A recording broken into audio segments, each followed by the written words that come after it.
तो आज हम रिसोर्स मैनेजमेंट के नेक्स्ट 5 क्वेश्चंस पे फोकस करेंगे। तो आज का पहला क्वेश्चन है, the 4 P's of marketing mix given by Philip Kotler are price, purchase, promotion, place और प्रोडक्ट। तो इनके कोड्स हैं BCDE, ACDE, ABCD and ABDE। तो इसमें आपसे पूछ रहा है कि मार्केटिंग मिक्स के जितने भी 4 पीस हैं आउट ऑफ 7 पीस, तो वो फिलिप कॉटलर जो दिए हैं वो इनमें से कौन से हैं। तो पहले आप समझे कि मार्केटिंग मिक्स की टोटल 7 पीस क्या हैं। तो आपको कोई भी चीज़ जैसे मार्केट करनी होती है, किसी भी चीज़ का आपको प्रमोशन या मतलब मार्केट में लाना होता है। मार्केटिंग मीन्स कि आपको कोई भी चीज़ मार्केट में लाना होता है, तो क्या क्या चीज़ें इंपॉर्टेंट हैं।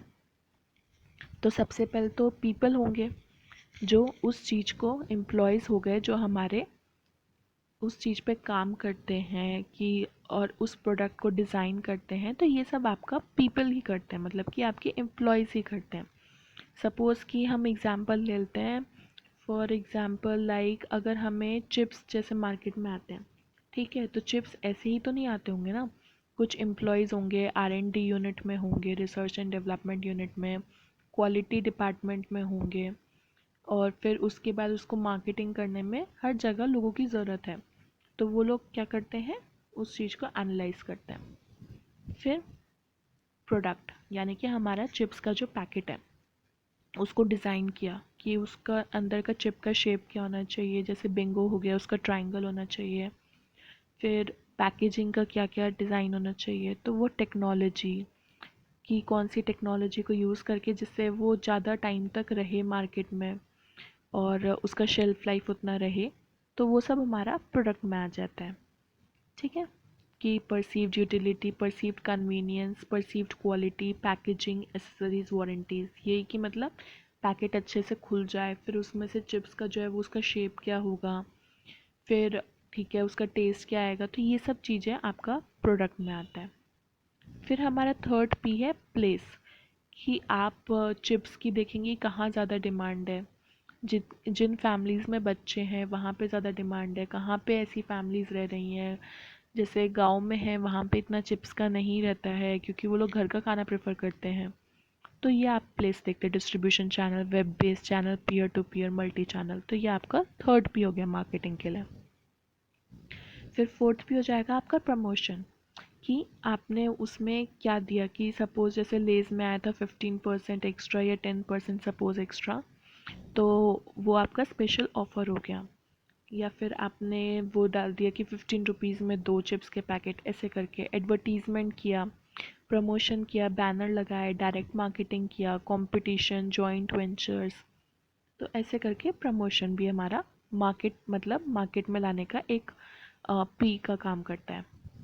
फिर हमारा प्राइस हो गया, कि हमने उसका skimming price, penetration pricing, value based pricing, cost plus pricing, loss leader pricing, cost leadership pricing. की मतलब कई बार क्या होता है, आपको ऑफर्स देते हैं कि आप इतना ले लीजिए, अंदर कूपन डाल देते हैं, स्क्रैच करिए, या फिर वही जैसे 15 रुपीज़ में 2 हो गए, ऐसे करके। तो वो प्राइस के संग खेलते हैं जिससे ऑडियंस अट्रैक्ट हो, यानी कि आपका कस्टमर अट्रैक्ट हो। फिर हमारा फिज़िकल एविडेंस आता है, जिसमें वो इंटरफेस, आर्टिफैक्ट्स, फैसिलिटीज़ प्रोवाइड करते हैं कि आप आइए देखिए। तो वो भी हमारा मार्केट करने का ही मतलब, उनको अपनी कंपनी एस्टैब्लिश करनी होती है मार्केट में। फिर हमारा प्रोसेस, स्टैंडर्डाइजेशन और सर्विस डिलीवरी की जितनी डिमांड है उस डिमांड को फुलफ़िल कर पा रहे हैं या नहीं, उतना प्रोडक्शन हो पा रहा है या नहीं। तो ये हमारे 7 पीस ऑफ मार्केटिंग मिक्स हो जाएंगे। ठीक है, people, product, place, promotion, price, physical evidence और प्रोसेस। ये सारे पीस वही हैं जो भी आपको मार्केट में लाने के लिए एक प्रोडक्ट को, फॉर एग्जांपल चिप्स को लाने में लगते हैं। तो इसमें इन्होंने पूछा है कि इनमें से 4 पीस कौन से हैं। तो प्राइस तो हमने डिस्कस किए थे कि प्राइस वो कम ज़्यादा कुछ भी कर देते हैं। फिर परचेज़ अब देखिए मार्केट, आप कोई भी चीज़ को, प्रोडक्ट को ला रहे हैं, बेचने की वजह से ला रहे हैं ना, अपना ब्रांड वैल्यू इंक्रीज़ करने की वजह से ला रहे हैं, तो उसमें आप कुछ खरीदेंगे क्यों। तो परचेज़ तो यहाँ पे नहीं होगा। फिर प्रमोशन हमने डिस्कस किया कि आप कोई भी चीज़ को प्रमोट करते हैं अपना मार्केट में, तभी लोगों को ज़्यादा दिखता है, बैनर लगाते हैं तो लोगों को दिखता है तो वो लेते हैं। वो बोलते हैं ना, जो दिखता है वो बिकता है, ऐसे करके। तो प्रमोशन। फिर प्लेस, मैंने आपको बताया था कि कहाँ पे ज़्यादा डिमांड होती है तो उस अकॉर्डिंग वो देखेंगे। जैसे फॉर एग्जांपल अगर वुलेंस हैं तो ऑब्वियसली कोल्ड एरियाज में ज़्यादा डिमांड होगी, हिली एरियाज में ज़्यादा डिमांड होगी as compare to plain area, तो फिर वही। फिर प्रोडक्ट हमारा मेन तो हमारा वही है जिसकी लिए हम मार्केट में इस्टेब्लिश हुए हैं। तो इसमें हमारा परचेज को छोड़ के सारे आ जाएंगे, ए सी डी एंड ई। अगर आप नहीं भी जानते हैं मार्केटिंग मिक्स को और इन सब को, तो आप इनसे एनालाइज कर लीजिए कि मार्केटिंग वर्ड क्या है, कि मतलब कोई भी चीज़ को मार्केट में लाना। तो उसमें क्या क्या करेंगे, आप सब कुछ करेंगे पर आप कुछ खरीदेंगे थोड़ी ना, आपको अपना प्रोडक्ट लाना है ना कि खरीदना है अपना प्रोडक्ट। तो इसलिए परचेज को छोड़ के बाकी सब हो जाएगा। तो इसका आंसर हो जाएगा हमारा ए सी डी और ई, दैट इज सेकेंड सी। हाँ, पर ये ज़रूर याद रखिएगा कि मार्केटिंग मिक्स आपका जितने भी पीस है वो किसने थे, फिलिप कॉटलर ने। उनका नाम भी पी से ही शुरू होता है, फिलिप कॉटलर। सो नेक्स्ट हमारा question, which of the following are included in the 4 C's of credit. जैसे हमारे पीस हैं ऐसे ही हमारे 4 C's ऑफ क्रेडिट हैं। Character, capacity, causes, capital and collateral. इनमें से कौन से हैं हमारे एक्चुअली 4 C's ऑफ क्रेडिट। तो उसके कोड से रखे हैं A B C D, B C D E, A C D E, A B D E. तो पहले आप समझिए, हमारे टोटल क्रेडिट के 5 C's होते हैं, collateral, credit, capacity, capital and character. ठीक है।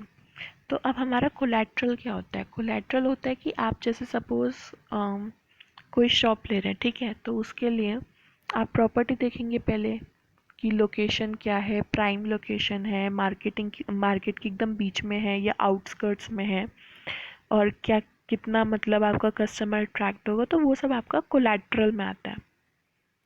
फिर क्रेडिट, क्रेडिट में क्या होगा कि आपका जैसे आपको कोई लोन लेना है बैंक से उस प्रॉपर्टी को खरीदने के लिए, उस जो आप शॉप लेना चाहते हो उस शॉप को खरीदने के लिए आपको बैंक से लोन लेना है।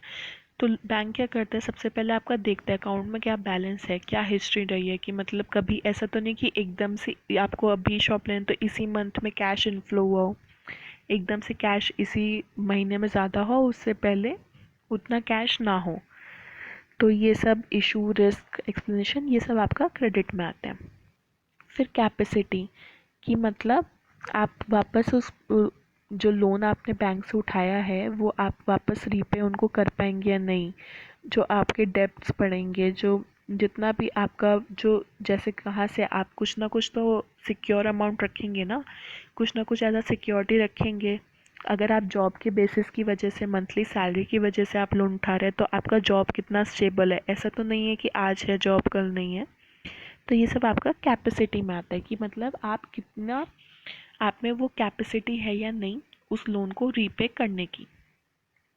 फिर हमारा कैपिटल, कि आपको डाउन पेमेंट अमाउंट, जैसे कि जब भी आप लेते हैं कोई भी प्रॉपर्टी या कुछ भी व्हीकल, तो आपको एक डाउन पेमेंट करना होता है। मतलब कि आपको इनिशियली 30% या 50% अमाउंट आपको उस चीज़ का पे करना होता है, उसके बाद आप इंस्टॉलमेंट्स में दे सकते हो। तो that is down payment amount. तो वो आपका कैपिटल होता है। तो down payment amount, down payment source, कहाँ से मतलब कैसे कर रहे हैं, अवेलेबल क्लोजिंग कॉस्ट, तो ये सब कैपिटल में आता है। फिर हमारा कैरेक्टर, कि आप ऐसा ना हो ना कि जैसे एक केस आया था, आई वुड नॉट से द नेम, बट कि जैसे पास्ट में एक आया था कि एयरलाइंस में एक थे कि उन्होंने क्या किया था, सारा लोन्स वोन्स लिया, सब लिया, और उसके बाद ही left India and move to another country. तो उन इसका मतलब क्या दिखता है कि उनको वापस लोन रीपे नहीं करना था। तो दैट इज़ योर कैरेक्टर, कि आप कितना, आपको लोन चुकाने का वापस मन है भी या नहीं। पता चला आपने लोन ले लिया है बैंक से, पर आपने क्या किया, लोन चुकाने के बजाय आप उन पैसों से अगर नहीं चला तो आप चले गए वो छोड़ के, और देश छोड़ के, या फिर कुछ भी आपने किया जिससे वो पे नहीं कर पाया। तो आपका कैरेक्टर क्या है, इंटीग्रिटी कितनी है, आपका एम्प्लॉयमेंट कितना स्टेबल है। तो ये सब आपके क्रेडिट में आते हैं। तो ये आपके टोटल 5 C's ऑफ क्रेडिट हो गए, collateral, credit, capacity, capital and character. यानी सबसे पहले आपने एक प्रॉपर्टी देखी, उसका लोकेशन वगैरह सब सेट कर लिया, फिर बैंक ने आप बैंक के पास गए लोन उठाने के लिए, पर बैंक ने सबसे पहले आपका हिस्ट्री चेक किया, सब हुआ तो एक क्रेडिट। फिर कैपेसिटी कि आपने बैंक आपका चेक कर रहा है कि आप वापस कर भी पाएंगे या नहीं जो लोन आपने लिया है। फिर आपने बैंक ने दे दिया लोन, अप्रूव कर दिया, तो आपने कैपिटल डाउन पेमेंट करके आ गए। एंड देन आपका कैरेक्टर कि आपका बिजनेस जैसे जैसे चल रहा है आप वापस करते जा रहे हैं लोन। तो इसको एक स्टोरी की तरह समझें। तो ये हमारे क्रेडिट्स हो जाएंगे। तो अब इसमें देखिए, कैरेक्टर हमने बात की थी है, कैपेसिटी है, कॉजेज नहीं था, कैपिटल था और कोलैटरल था। तो ये हमारे इसमें क्या क्लियरली आंसर हो जाएगा, A B D and E. तो that would be answer 4 C. तो आई होप आपको ये याद रहे। They are 7 P's and 5 C's, जिसमें से इन्होंने 4 के बारे में पूछा। नेक्स्ट हमारा क्वेश्चन है 8th question. Our self-concept, which influences our communication behavior, is developed due to the following factors: A. Cultural traditions, B. Self-evaluation, C. Social roles, D. Social organization. And for that quotes are ABD, BCD, ABC and ACD. तो इसमें आप question को समझिए, वो क्या बोलना चाह रहा है। क्वेश्चन में वो बोल रहा है कि आपका जो सेल्फ कॉन्सेप्ट है, ठीक है, वो किन किन चीज़ों की वजह से इन्फ्लुएंस होता है, मतलब किन किन चीज़ों की वजह से बनता है। एक तरीके से आप किन किन चीज़ों से बनते हैं। तो पहला कल्चरल ट्रेडिशन, तो ऑब्वियसली कल्चरल ट्रेडिशन होगा, क्यों, कैसे, जैसे सपोज आपके यहाँ कल्चर है, ठीक है, कि जैसे ही कोई बड़ा आए तो सबसे पहले आप उसके पैर छुओ, तो वो एक तरीके से आपका कैरेक्टर का पार्ट बन जाता है, आपकी आदत बन जाती है, आप कब बड़े भी हो जाएंगे अगर आपने वो थ्रू आउट योर चाइल्डहुड किया है तो आप ऑटोमेटिकली जाएंगे उनके पैर, जो भी आपको बड़ा दिखेगा, घर पे कोई आता है तो आप उसके पैर छूने जाते हो, that would be a cultural tradition. फिर सेल्फ इवैल्यूएशन कि टाइम टू टाइम आप अपने आप को चेक करते जा रहे हैं कि मतलब मैंने कोई गलती तो नहीं करी, गलती की है तो उससे क्या मतलब सीखा है। तो ये सब आपकी इवैल्यूएशन है कि आप अभी मार्केट में सपोज़ आप जॉब के लिए अप्लाई करते हो, कहाँ स्टैंड करते हो, क्या क्या आप में स्किल्स हैं, क्या क्या आपके अ, मतलब अपॉर्चुनिटीज़ आ रही हैं, तो उसके हिसाब से आप कितना फिट हैं। तो ये सब सेल्फ इवैल्यूएशन होता है।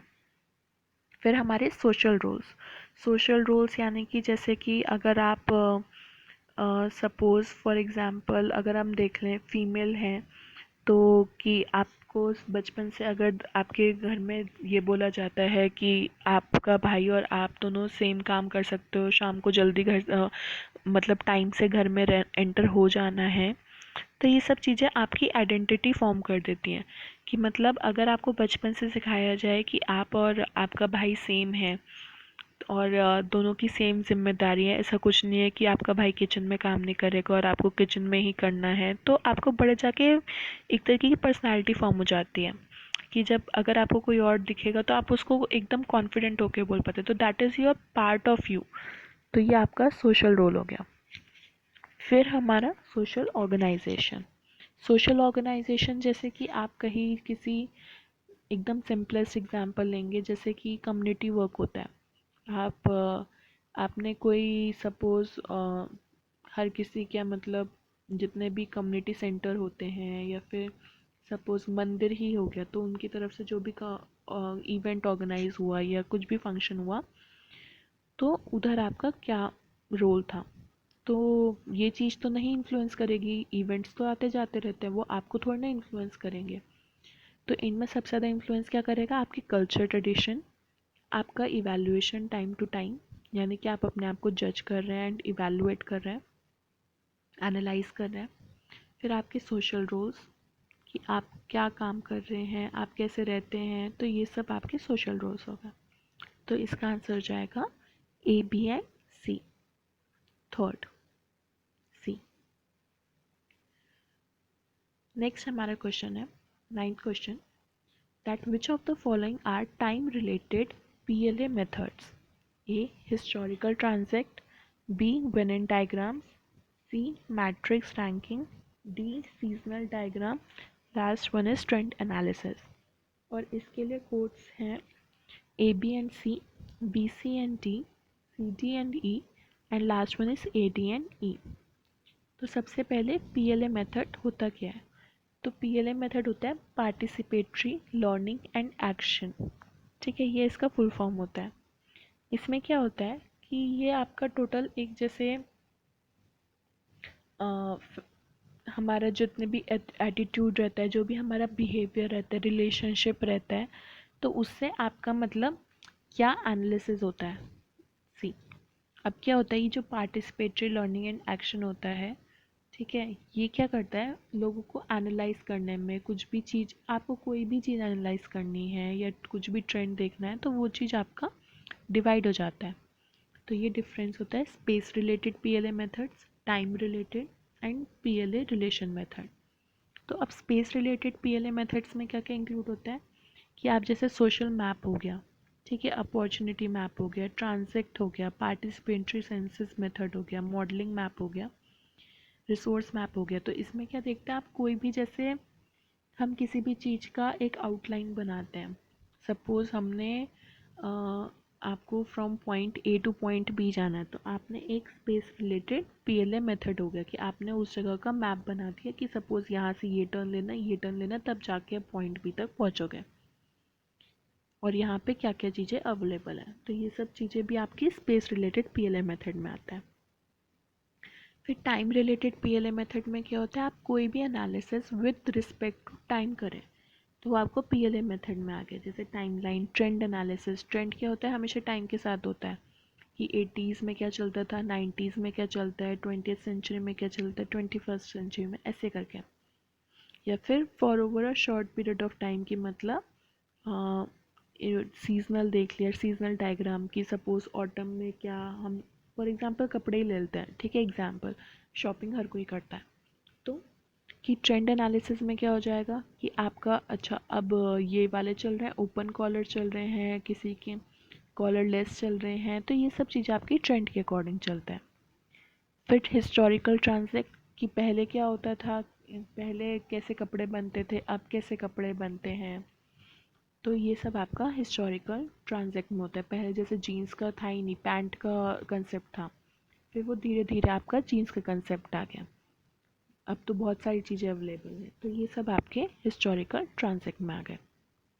फिर सीजनल डायग्राम कि समर्स में जैसे स्कर्ट शॉर्ट्स आप सब पहन सकते हो, लेकिन क्या होता है विंटर्स में आपको फुल लेंथ जीन्स हो गया या फिर ये सब चीज़ें ही पहननी पड़ती हैं। तो दैट इज़ सीजनल डायग्राम आप बना सकते हो विद रिस्पेक्ट टू टाइम। आप डेली एक्टिविटी शेड्यूल के हिसाब से कि संडे को तो रिलैक्स कर सकते हो तो पजामास में रह सकते हैं, अगर मंडे ट्यूसडे वर्किंग डेज है तो फिर आपको फॉर्मल्स पहनने हैं। तो ये सब आपका डेली एक्टिविटी शेड्यूल। तो मतलब कोई भी चीज़, यहाँ तो मैंने कपड़ों का एग्जांपल लिया, मतलब कोई भी चीज़ आप टाइम रिलेटेड करेंगे तो वो टाइम रिलेटेड PLA मेथड में आएगा। फिर अगर आप रिलेशन वाइज एनालाइज करेंगे कि what is the relation between two things, तो तब आपका PLA रिलेशन मेथड आ जाएगा। जैसे cause and effect diagram, tail diagram, preference ranking, जैसे हमारे पार्लियामेंट सेशंस में होता है मोस्टली।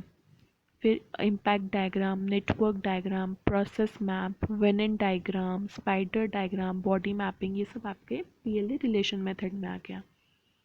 कि सपोज कोई भी चीज़ का रिलेशन फाइंड करना होता है तो हम इसी चीज़ में करते हैं।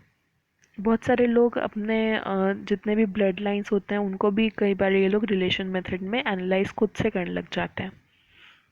तो that is also one of the example. तो coming back to the question, उन्होंने बोला है कि विच ऑफ द फॉलोइंग का टाइम रिलेटेड PLA मेथड्स, मतलब कोई भी चीज़ हम टाइम के संग कैसे एनालाइज कर रहे हैं।